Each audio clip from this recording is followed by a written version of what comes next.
نحمده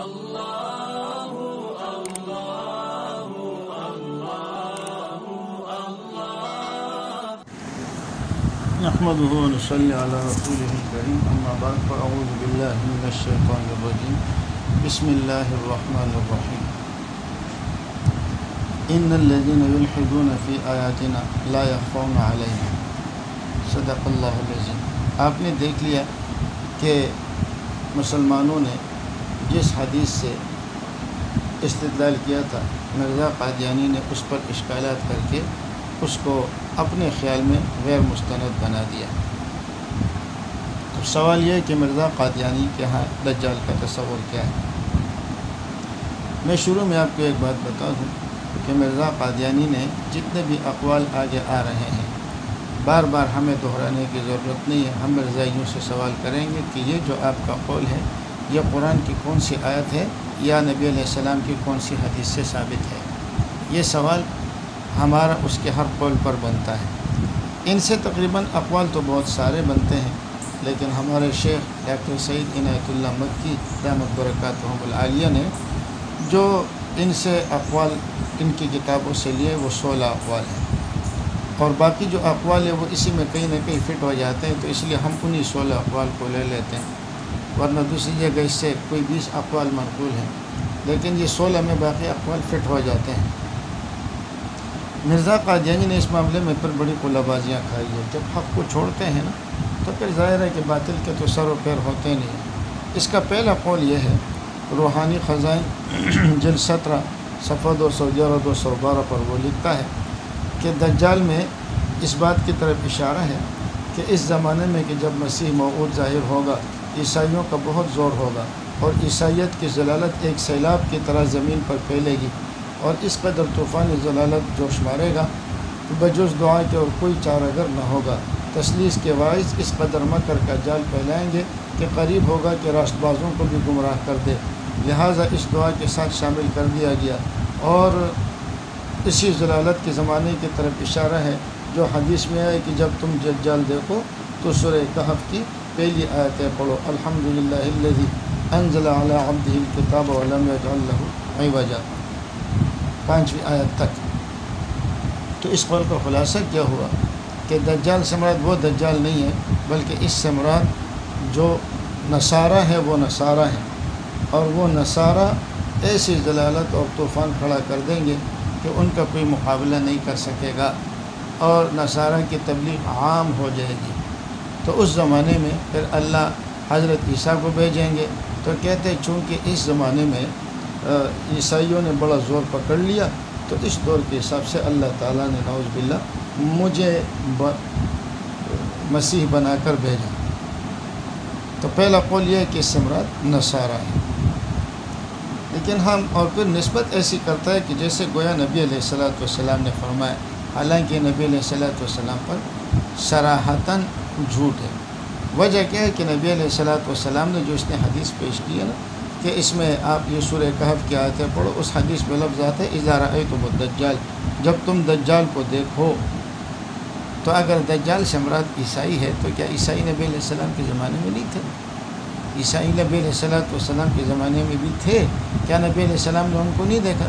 کیا صحابہ نے ان کو نہیں دیکھا؟ لیکن فرمایا کہ جب تم دجال کو دیکھو تو پھر یہ آیتیں پڑھا کرو، اللہ تمہیں اس کے شر سے محفوظ کر دے گا۔ تو نبی علیہ السلام نے اس سے مراد وہ لوگ نہیں لیے۔ یہ بات یاد رکھیں کہ دجال کے معنی بہت زیادہ دجل کرنے والا، بہت زیادہ دھوکہ کرنے والا۔ تو کبھی کبھی عرف میں ہم اس قسم کے کذاب اور دجال آدمی کو ہم دجال کہہ دیتے ہیں، بلکہ میں تو تھوڑا آگے جا کے کہتا ہوں کہ مرزا کہتا ہے کہ وہ جانب مشرق سے نکلے گا اور وہ ہندوستان سے نکلے گا اور وہ بڑا فتنہ اور فساد برپا کرے گا۔ تو میں کہتا ہوں ہو سکتا ہے کہ اس میں مرزا قادیانی کو بھی ہو سکتا ہے، کیا بلکہ وہ تو شامل ہے، اس لیے کہ وہ جانب مشرق سے کم بخت نکلا ہے اور اس نے نبوت کا دعویٰ کیا ہے، اور پھر اس کے بعد انہوں نے سب سے بڑے دجل اور کذب سے کام لیا ہے۔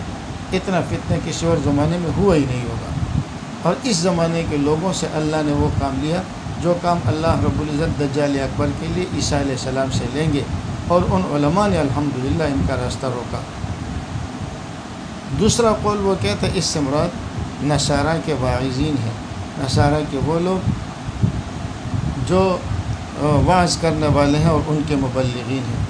لیکن ہم یہاں پر بھی ان سے سوال پوچھیں گے کہ بھائی اگر نصارہ کے واعظین ہیں تو کیا نبی علیہ السلام کے دور میں نصارہ کے واعظین نہیں تھے؟ تو پھر تو یہ دجال وہاں بھی رہے۔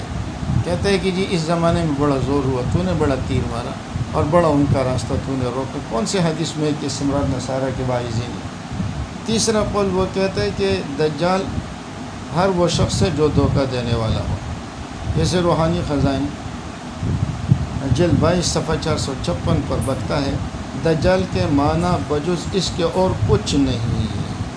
یہاں دیکھیں کیا کہہ رہے ہیں؟ دجال کے معنی بجز اس کے اور کچھ نہیں، جو شخص دھوکہ دینے والا ہو اس کو دجال کہتے ہیں۔ سو ظاہر ہے کہ پادری لوگ اس کام میں سب سے بڑھ کر ہیں، بس اس وجہ سے وہ دجال اکبر ہیں۔ یہاں دجال کے ساتھ دجال اکبر کا لفظ بھی لگا دیا۔ جیسے میں نے عرض کیا کہ ہم اپنے عرف کے لحاظ سے یا لغت کے اعتبار سے کسی بھی دھوکہ باز شخص کو دجال کہہ دیتے ہیں۔ جیسے مرزا قادیانی کو ہم دجال کہتے ہیں تو اس کا یہ مطلب نہیں ہے کہ وہ دجال اکبر ہے، بلکہ نبی علیہ السلام نے خود فرمایا ثلاثون دجالون کذابون، جو جھوٹا دعوی نبوت کریں گے۔ باقاعدہ نبی علیہ السلام نے ان کو دجال کہا ہے، اور مرزا قادیانی جھوٹا مدعی نبوت تھا تو دجال بھی تھا، جانب مشرق میں بھی تھا، اور یہ ہے کہ اس زمانے کے اعتبار سے فتنہ بھی اس نے سب سے بڑا کھڑا کر دیا۔ نہ اس نے قرآن کو بخشا ہے، نہ اس نے حدیث کو بخشا ہے۔ یہاں بھی یہی سوال ہے کہ بھائی کیا یہ جو آپ نے اس کو کہا ہے کیا اس سے ہر دھوکہ دینے والا شخص مراد ہے؟ ٹھیک ہے، ہر دھوکہ دینے والا شخص کو آپ دجال کہہ سکتے ہیں، لیکن آپ نے کہا اس سے مراد وہی دجال اکبر ہے، تو یہ قطعاً کہیں پر ثابت نہیں۔ چوتھا قول یہ ہے کہ پادری دجال اکبر ہے۔ روحانی خزائن جلد 11 صفحہ 47 پر بکتا ہے خدا نے اپنے پاک کلام میں پادریوں کو سب سے بڑا دجال بیان فرمائے، تو نہایت بے ایمانی ہوگی کہ خدا کے کلام کی مخالفت کر کے کسی اور کو بڑا دجال ٹھہرائے۔ بھائی کہاں خدا نے قرآن میں فرمایا کہ وہ سب سے بڑے دجال ہے اور اس کو قرآن کریم نے دجال اکبر کہا ہو؟ تو یہ پادری تو پھر اس زمانے میں بھی تھے، لیکن یہ کیا کرتا ہے کہ اپنی طرف سے ایک بات کہتا ہے اور پھر اس کے الزام کبھی قرآن کے اوپر لگاتا ہے اور کبھی اس کو حدیث کی طرف منسوخ کرتا ہے۔ پانچواں قول کہتا ہے دجال نصرانیت کا بھوت ہے۔ چنانچہ انجام آتم صفحہ 44 پر روحانی خزائن میں بھی آپ اسے دیکھ سکتے ہیں، تو اس میں یہ ہوتا ہے کہ جو روحانی خزائن کا صفحہ ہے وہ اوپر لگا ہوا ہوتا ہے، اور جو اس رسالے کے صفحے ہوتے ہیں وہ سائڈوں پہ لگے ہوئے ہوتے ہیں۔ اگر آپ کہیں دیکھ لیں تو شبہ میں نہیں پڑھنا۔ تو وہ انجام آتم میں کہتا ہے اس میں کیا شک ہے کہ دجال جس سے مراد عیسائیت کا بھوت ہے ایک مدت تک گرجا میں قید رہا اور اپنے دجالی تصرفات سے رکا رہا، مگر اب آخری زمانے میں اس نے اس قید سے پوری رہائی پائی ہے اور اس کی مشقیں کھولی گئی ہے۔ یہ ہم پیچھے آپ کے سامنے ان کے اعتراضات کے ضمن میں بیان کر چکے ہیں کہ کہتے ہیں کہ دجال جکڑا ہوا ہوگا زنجیروں میں، تو کہتے ہیں اس سے وہ رکاوٹیں ہیں کہ وہ اپنے دین کی دعوت نہیں دے سکتا، اور یہ جو ہے کہ وہ گرجا سے نکلے گا تو اس سے مراد یہ ہے کہ اس سے مراد عیسائی ہے۔ لیکن خود مرزائیوں کو بھی اس بارے میں سوچنا چاہیے کہ مرزا قادیانی جب حق کے راستے سے ہٹ گیا تو انہوں نے کتنی قلہ بازیاں کھائی۔ چھٹا قول وہ کہتے ہیں دجال پادری یا یورپ کے فلاسفر ہیں، اور روحانی خزائن جلد 13 صفحہ 252 سے 253 تک اس نے ایک لمبی عبارت نقل کی ہے اور کہتا ہے کہ اس سے مراد پادری ہے اور عیسائیوں کے فلاسفر ہے، اس لیے کہ یہ دونوں، اور ان کا ذکر کرنے کے بعد سمجھو کہ اب یقیناً سمجھو کہ یہ دجال ہے جس کی ہمارے نبی نے خبر دی تھی کہ وہ آخری زمانے میں ظاہر ہوگا۔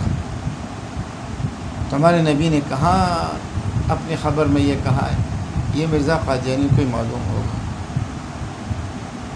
اب قادیانیوں سے ہم یہ سوال پوچھ سکتے ہیں کہ کون سی دلیل سے مرزا نے دجال شخصی کو جس کے بارے میں نبی علیہ السلام نے بیان فرمایا اس سے بچنے کی تلقین بھی بیان فرمائی، اور پادری اور مغربی فلاسفر پر انہوں نے حمل کیا ہے؟ وہ تو ایک خاص آدمی تھا اور آپ نے اس کو ایک عام معنی میں مراد لیا۔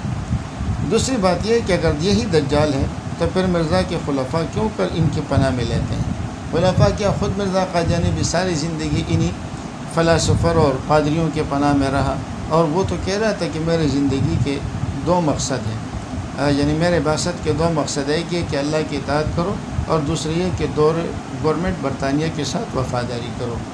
تو گورنمنٹ برطانیہ اور وہ پادری، ان کے گود میں تو آج تک تم بیٹھے ہوئے ہو، اور کہتا ہے میں نے اس دجال کا مقابلہ کیا اور میں نے اس کو ختم کیا۔ آپ تحقیق کر لیں کہ عیسائیوں کی تعداد پہلے کتنی تھی اور کتنی پاور میں تھی، اور مرزا کے آنے کے بعد وہ کتنی پاور میں گئے۔ اور تیسری بات یہ ہے، مرزا قادیانی جو سب کچھ کر رہے ہیں، تو آپ خود غور کریں کہ اگر ان کے بعد کوئی بات قابل قبول ہوتی تو وہ کبھی بھی ایسا نہ کرتا۔ ابھی تک تو آپ کے سامنے 6 قول آ گئے۔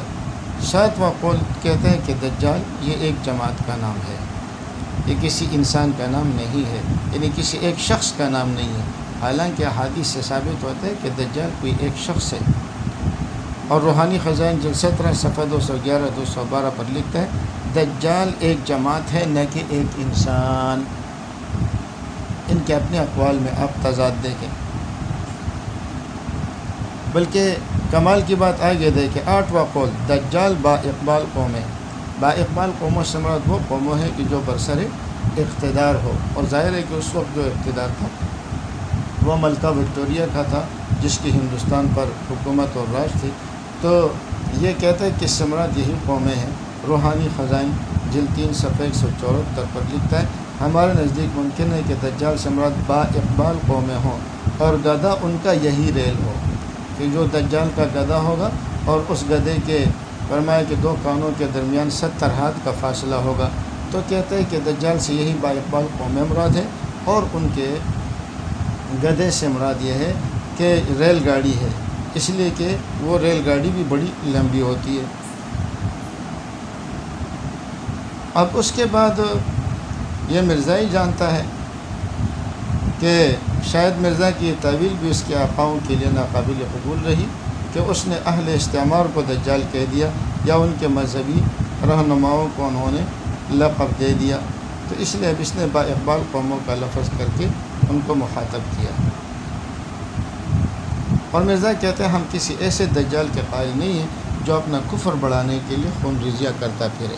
یہ بھی عیسائیوں کو خوش کرنے کی ساری، بلکہ وہ اس کو تو بھیجے اسی لیے ہے کہ اس نے جہاد کا انکار کیا اور قتال کو حرام قرار دے دیا، اور کہا کہ میں خونی مسیح نہیں ہوں، میں وہ مسیح نہیں ہوں عیسیٰ علیہ السلام کے بارے میں کہ جو خون بہائے۔ اور اسی طرح مہدی بھی ایسا کہ جو جہاد کرے قتال کرے، میں وہ نہیں ہوں، بلکہ مجھے تو اس لیے بھیجا گیا ہے تاکہ میں اپنے واعظ و نصیحت کے ذریعے دجال کو قتل کروں۔ یہ ہے مرزا قادیانی کا جہاد۔ 9واں قول وہ کہتے ہیں دجال مشرق سے ظاہر ہوگا۔ روحانی خزائن جلد 17 صفحہ 267 پر لکھتا ہے اس لیے ماننا پڑا کہ مسیح موعود اور مہدی اور دجال تینوں مشرق میں ظاہر ہوں گے، اور وہ ملک ہند ہے، یعنی ہندوستان اس نے مراد لے لیا کہ دجال جو ہے وہ ہندوستان سے نکلے گا، مسیح بھی ہندوستان سے نکلے گا، اور مہدی بھی ہندوستان سے نکلے گا۔ اگر آپ غور کریں تو مرزا قادیانی کا تو زور اس بات پر ہے، یہاں وہ کتنی بری طرح پھنس رہا ہے۔ وہ کہتے ہیں کہ امام مہدی اور حضرت عیسیٰ علیہ السلام الگ الگ شخصیت نہیں ہے، بلکہ وہ ایک ہی شخصیت ہے، اس لیے کہ اس نے مہدی بھی بننا تھا اور مسیح موعود بھی بننا تھا، اور نعوذ باللہ محمد الرسول اللہ بھی بننا تھا، تو اس لیے اس نے کہا وہ الگ الگ نہیں ہے بلکہ وہ ایک ہی شخصیت ہے۔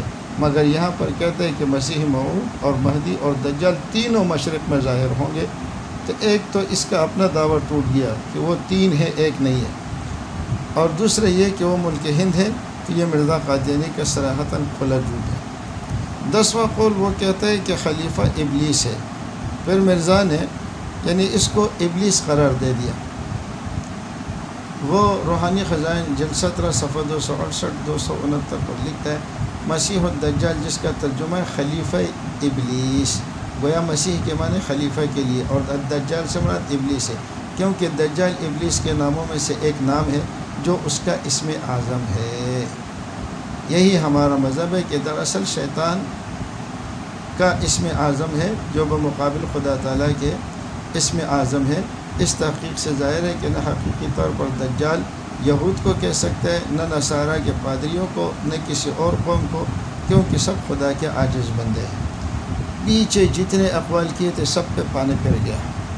کبھی کہتے اس سے عیسائی مراد ہے، کبھی کہتے عیسائیت کا بت مراد ہے، کبھی کہتے عیسائیوں کے پادری مراد ہے، اور یہاں وہ سارے کے سارے اقوال ختم ہو گئے۔ کہتے ہیں کہ اس میں سے کوئی بھی مراد نہیں ہے، بلکہ دجال سے مراد یہ شیطان کا اسم اعظم ہے۔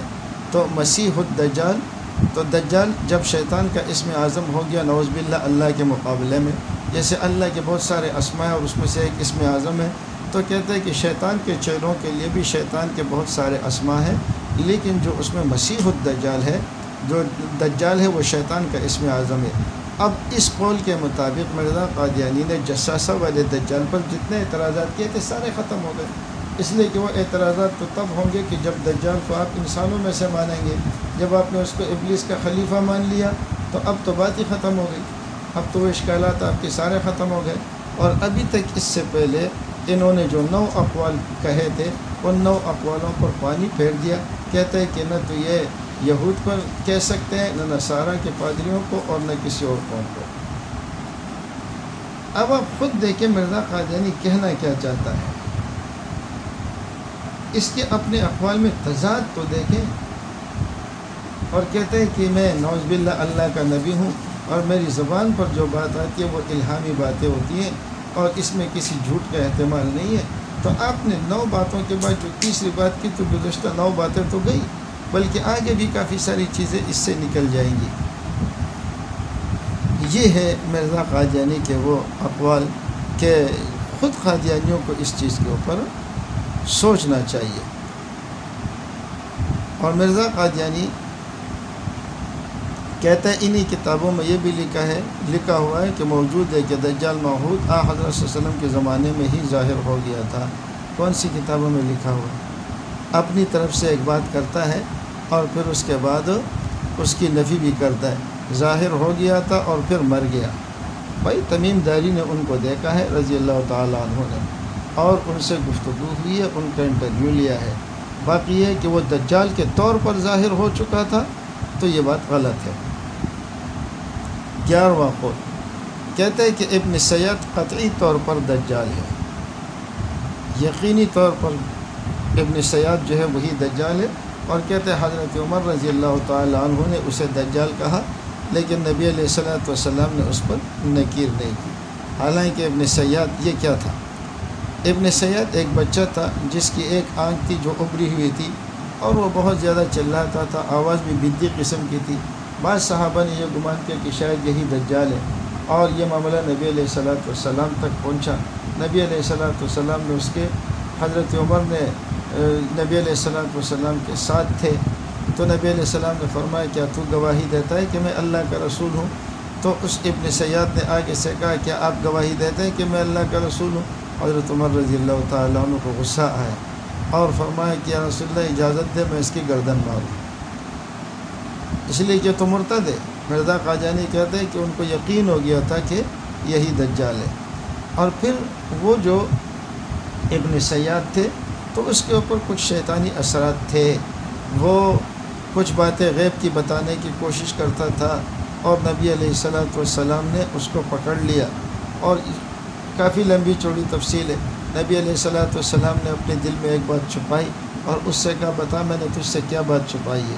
آپ علیہ الصلوۃ والسلام نے اس آیت میں یوم تأتی السماء بدخان مبین میں لفظ دخان کو اپنے دل میں اس سے چھپا کے رکھا تھا، تو اس نے کہا دخ، یعنی کہ پوری بات اس کو سمجھ نہیں آئی۔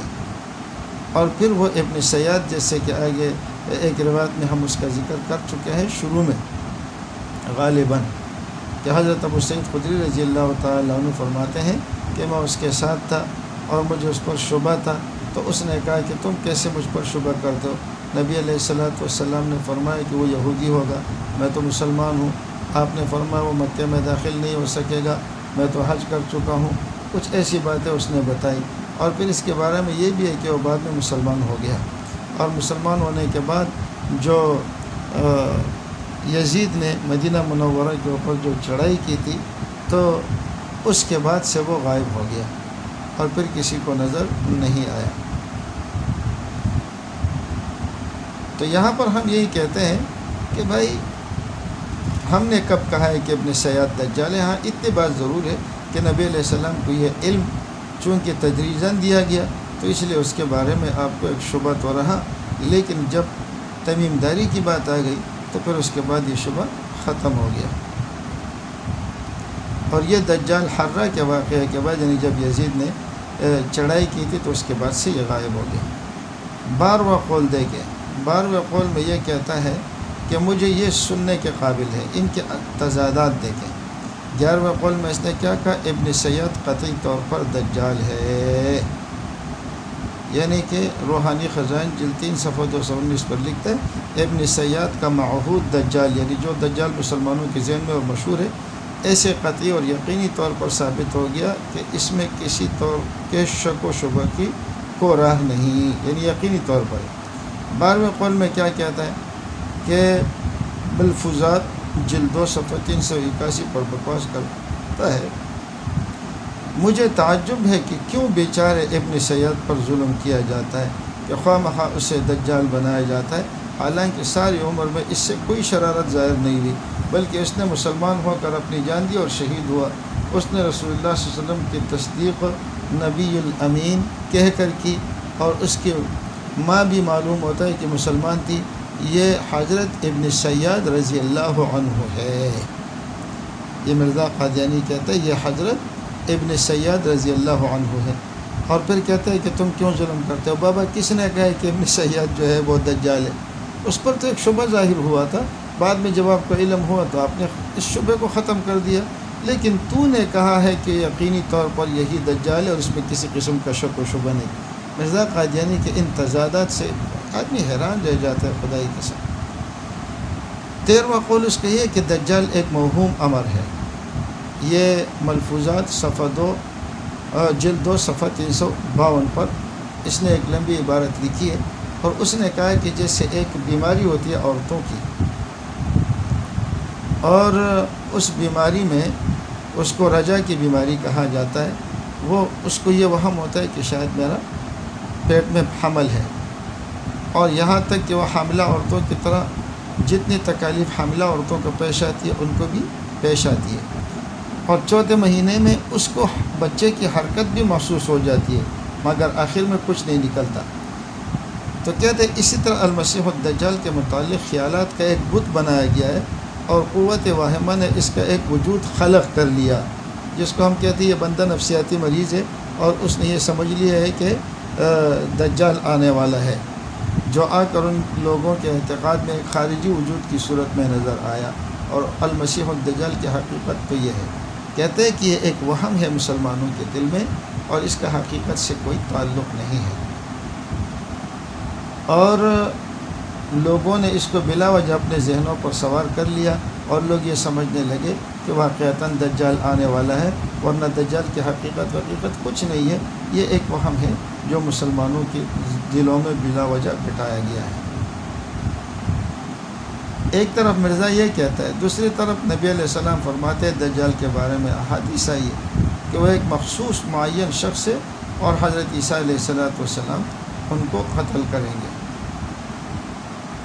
تو ہمارے ہاں تو عقیدہ وہی ہے جو نبی علیہ السلام نے فرمایا ہے، لیکن مرزا قادیانی نے نبی علیہ السلام کے فرمان کا مذاق اڑایا ہے، اور کہتا ہے میں نے کامل طور پر آپ کی اتباع کی ہے کہ نعوذ باللہ مجھے بھی نبوت ملی۔ مرزا قادیانی روحانی خزائن جلد 5 صفحہ 218 پر لکھتا ہے، تعجب کا مقام ہے کہ بموجب احادیث صحیحہ کہ دجال تو ہندوستان میں پیدا ہوا اور مسیح دمشق کے میناروں پر جا اترے۔ یہ خود کہیں دجال ہندوستان میں پیدا ہوا اور مسیح دمشق کے میناروں پر جا اترے، یہ کیسے ہو سکتا ہے؟ جب دجال ہندوستان میں آیا تو پھر مسیح بھی ہندوستان میں آئے گا۔ بھائی کس نے تمہیں کہا ہے کہ مسیح جو ہے وہ دجال ہندوستان میں آئے گا؟ اپنی طرف سے ایک بات، اور پھر اس میں تلفظ پیش کر رہا ہے کہ جب دجال ہندوستان میں آئے گا تو پھر مسیح بھی ہندوستان میں آئے گا اور وہ میں ہوں۔ اپنی طرف سے بیٹھ کر کے یہ پاگل کا بچہ باتیں کرتا ہے، اور پھر اس کی نسبت جو ہے نبی علیہ السلام کی طرف کرتے ہیں، حالانکہ ایسی کوئی بات میں کسی حدیث میں نہیں ہے۔ 14واں قول کہتا ہے دجال سے مراد الناس ہے، اور کہتے ہیں کہ اللہ تعالیٰ نے فرمایا کنتم خیر امۃ اخرجت للناس، جس کا مطلب یہ ہے کہ تم بہترین امت ہو، یعنی صحیح مطلب اس کا ہے کہ تم بہترین امت ہو جو لوگوں کی اصلاح کے لیے نکالے گئے ہو۔ تأمرون بالمعروف وتنہون عن المنکر وتؤمنون باللہ، یہ ان کی صفات بھی بیان فرمائی۔ لیکن مرزا قادیانی کہتا ہے روحانی خزائن جلد 17 صفحہ 120 پر، کہتے ہیں مسیح موعود اسی امت میں سے ہوگا۔ قرآن شریف کی یہ آیت کنتم خیر امۃ اخرجت للناس، اس کا ترجمہ یہ ہے کہ تم بہترین امت ہو تاکہ تم تمام دجالوں اور دجال موعود کا فتنہ دور کر سکو۔ تو للناس سے مراد کیا کہا؟ دجال۔ اور اسی پر آگے وہ مزید لکھتا ہے کہ واضح ہے کہ قرآن شریف میں الناس کا لفظ بھی بمعنی دجال موعود، موعود کا مطلب یہ ہوتا ہے کہ جو مشہور اور معروف دجال ہے، الناس سے وہی مراد ہے۔ اخرجت للناس کا مطلب یعنی اخرجت للدجال۔ اور جس جگہ ان معنوں کو قرینہ قویہ متعین کرے تو پھر اور معنی کرنا معصیت ہے، یعنی جب کسی معنی پر کوئی دلیل موجود ہو تو کوئی اور معنی کرنا یہ زیادہ معصیت ہے۔ چنانچہ قرآن شریف کے ایک اور مقام میں الناس کا معنی دجال لکھا ہے، اور وہ ہے لخلق السماوات والارض اکبر من خلق الناس انا للہ و انا الیہ راجعون، کہ آسمانوں اور زمینوں کا پیدا کرنا یہ زیادہ بڑا ہے ناس کے پیدا کرنے سے۔ مرزا کہتا ہے کہ دجال کے پیدا کرنے سے، حالانکہ اس کی اسلامی تفسیر یہ ہے کہ لوگوں پر یہ اعتراض ہوتا تھا کہ ہم دوبارہ کیسے زندہ ہوں گے، تو فرمایا کہ آسمان و زمین کو جس اللہ نے پیدا کیا، بظاہر تو تمہارے حساب سے یہی مشکل ہے، لیکن اللہ کے لیے جب یہ مشکل نہیں ہے تو تمہارا پیدا کرنا کیا مشکل ہوگا۔ اب دیکھیں مرزا قادیانی تو یہ کہتا ہے، لیکن مرزا قادیانی کا جو بیٹا ہے وہ اس کی تفسیر کے اندر لکھتا ہے آسمان و زمین کا پیدا کرنا انسانوں کے پیدا کرنے سے بڑا عمل ہے، مگر اکثر بنی آدم اسے نہیں جانتے۔ اب ہم باپ کو جھوٹا کہیں یا بیٹے کو جھوٹا کہیں، یہ تو آپس میں خود ہی اس کا فیصلہ کر لیں گے۔ اور سورہ ناس میں بھی وہ کہتا ہے کہ قل اعوذ برب الناس ملک الناس، وہ کہتا ہے کہ یہاں پر بھی ناس سے مراد دجال ہے۔ ان کی اپنی مرضی ہے، جو بھی قرآن کریم کی تفسیر کرے، امت کو تو یہ ماننے والے نہیں ہیں، نہ مفسرین کو، نہ محدثین کو، نہ اجماع امت کو۔ اللہ تعالیٰ ان کو تباہ کرے۔ پتہ نہیں قادیانیوں کو یہ بات کیوں سمجھ میں نہیں آتی۔ 15 قول وہ کہتے ہیں کہ دجال سے مراد شیطان ہے۔ اس سے بھی ان کے وہ اقوال ٹوٹ جاتے ہیں کہ جو اس نے جساسہ کے دجال کے اوپر اعتراضات کیے تھے۔ چنانچہ روحانی خزائن جلد 22 صفحہ 41 پر بکتا ہے قرآن شریف میں اس شخص کو جس نے حدیثوں میں دجال شیطان قرار دیا ہے، جیسے کہ وہ شیطان کی طرف سے حکایت کر کے فرماتا ہے قال انظرنی الی یوم یبعثون قال انک من المنظرین۔ پھر کہتا ہے سو وہ دجال جس کا حدیثوں میں ذکر ہے وہ شیطان ہی ہے جو آخری زمانے میں قتل کیا جائے گا، اس لیے کہ قرآن سے ثابت ہے کہ وہ آخر تک زندہ رہے گا۔ تو تیری تو وہ ساری باتیں اعتراضات ختم ہو گئے، اور جو تم نے جتنے اقوال 10-11 کیے تھے وہ بھی اس پر بھی پانی پھیر دیا۔ تو مرزا قادیانی کے اپنے ان باتوں میں آپ دیکھیں کہ کتنا بڑا تضاد ہے۔ کبھی کہتے ہیں شیطان کا اسم اعظم ہے، کبھی کہتے ہیں شیطان ہے، کبھی کہتے ہیں ابن سیاد ہے، کبھی کہتے ہیں ابن سیاد نہیں ہے، اور پھر پیچھے جتنے اقوال اس نے 10 پیش کیے تو وہ سارے ان اقوال سے ختم ہو جائیں گے۔ 16واں قول سابق نبی کے وہ پیروکار جو حق و باطل سے خلط کرے وہ دجال ہے۔ وہ مجموعہ اشتہارات جلد 2 صفحہ 171 پر لکھتا ہے دجال کے لیے ضروری ہے کہ کسی نبی برحق کا تابع ہو کر پھر سچ کے ساتھ باطل کو ملائے، اور چونکہ آئندہ کوئی نبی نہیں آ سکتا اس لیے پہلے نبی کا تابع جو دجال کا کام کریں گے تو وہی دجال کہلائیں گے۔ یہ پہلے نبی کے تابع ہوں گے، اور دجال کے لیے کہتے ہیں ضروری ہے کہ وہ حق کو باطل کے ساتھ ملا لے، جھوٹ کو باطل کے ساتھ ملا لے۔ تو پہلے انبیاء کی تعلیم تو حق ہوں گی، لیکن یہ اپنے جھوٹ کو اس کے ساتھ ملا لے گا، تو ضروری ہے کہ وہ کسی شریعت کا پابند ہو، اور وہ شریعت کا پابندی تبھی ہوگی جب وہ گزشتہ امتوں میں سے کسی کے ساتھ ہوگا، اور ظاہر ہے کہ پھر وہ اس کو ملا لے۔ یعنی اس سے مراد یہ ہے کہ وہ جو دجال ہوگا وہ کسی دین کا متبع ہوگا، اور لیکن اس دین میں وہ دجل کر کے حق کو باطل کے ساتھ ملائے گا۔ دجل کا مطلب یہ لیا ہے کہ حق کو باطل کے ساتھ ملائے گا، یعنی یہ اپنے باطل کو اس حق دین کے ساتھ ملائے گا۔ چاہے وہ عیسائی ہو تو مذہب میں تو باتیں ان کی حق تھی، لیکن یہ اس کو ملا دے گا باطل کے ساتھ، یا وہ یہودی ہو تو مذہب میں باتیں ان کی حق تھی، لیکن یہ اس کو ملا دے گا باطل کے ساتھ۔ لیکن یہاں تک تو حضرت ڈاکٹر صاحب کے جو 16 اقوال تھے وہ ختم ہو گئے۔ میں چاہ رہا ہوں کہ ایک قول اور ہے جو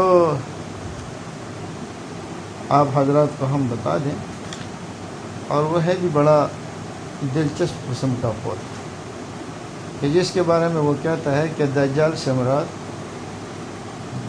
یہ مسلمانوں کے جو علماء ہیں یہ بھی دجال کی شاخیں ہیں، اور یہ بھی دجال کے دجالیت کی لکیریں ہیں۔ تو بہرحال تو اس میں جو انہوں نے علماء کرام کو دجال کہا ہے، یہ بات اس کے لیے انتہائی قابل غور ہے۔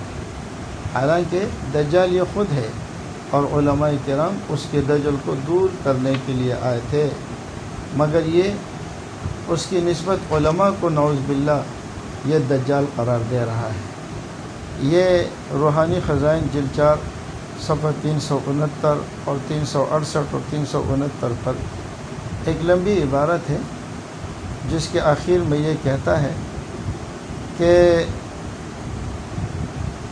اسی یعنی کہ چند چیزیں انہوں نے ذکر کی ہے، فرمایا کہ ان چند چیزوں کے بارے میں فرمایا کہ دجالیت کی شاخیں ہیں، اور حضرت صلی اللہ علیہ وسلم نے اس کی 100 قسم کی حضرت صلی اللہ علیہ وسلم نے فرمائی، یعنی کئی 100 قسمیں فرمائی ہیں، اور ان میں سے ایک مولوی بھی دجالیت کے درخت کی شاخیں ہیں، جنہوں نے لکیر کو اختیار کیا اور قرآن کو چھوڑ دیا۔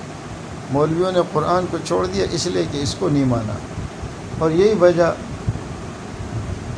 کہ وہ یہ بھی کہتا ہے کہ لدھیانوی میں گیا تھا اور اس نے مناظرہ کیا تھا لدھیانہ، تو کہتا ہے کہ نبی علیہ السلام دجال کو قتل کرے گا مقام لد پر، تو کہتا ہے لد سے مراد لدھیانہ ہے، انا للہ و انا الیہ راجعون، مقام لد سے مراد جو ہے وہ لدھیانہ ہے، اور میں لدھیانہ جا کر بیٹھا اور میں نے علماء کو شکست دی، جب میں نے علماء کو شکست دے دی تو گویا میں نے دجال کو قتل کر دیا۔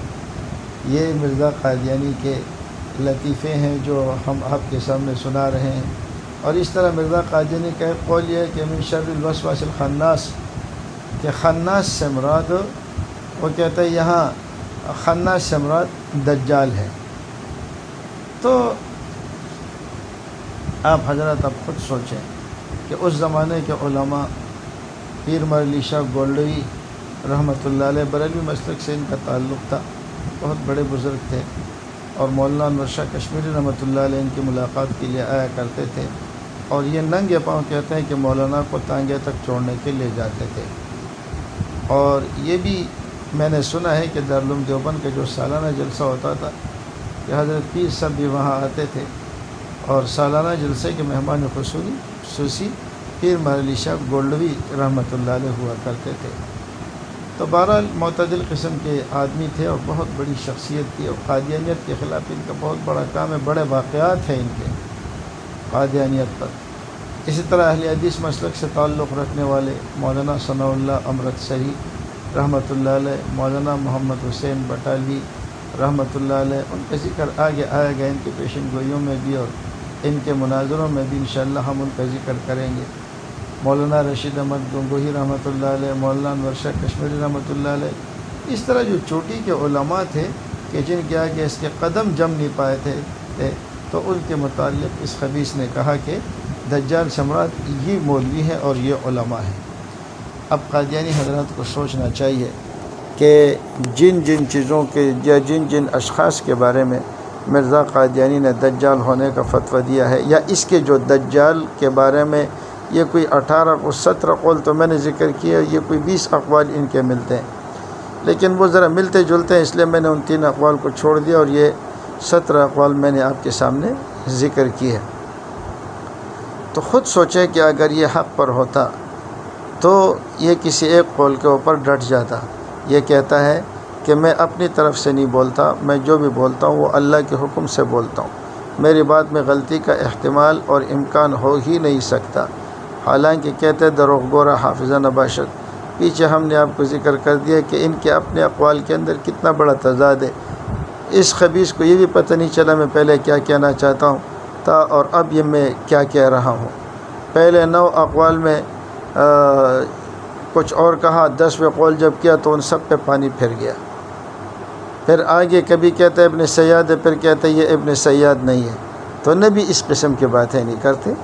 مرزائیوں کو چاہیے کہ وہ ان چیزوں پر سوچے اور بلا وجہ باطل کا ڈنڈورا نہ پیٹے، بلکہ اگر ان میں خوف خدا ہے تو اس پر 4 حرف لعنت کے بیچ کر اس مسئلے کو حل کر دے۔ اور ایک دن مرنا ہے، اللہ کے حضور جانا ہے، ایسے جھوٹے اور مکار شخص کو نبوت کا مقام دینا یہ مقام نبوت کی توہین ہے۔ اللہ تعالیٰ اس فتنے سے ہم سب کی حفاظت فرمائے۔ وما علینا الا البلاغ۔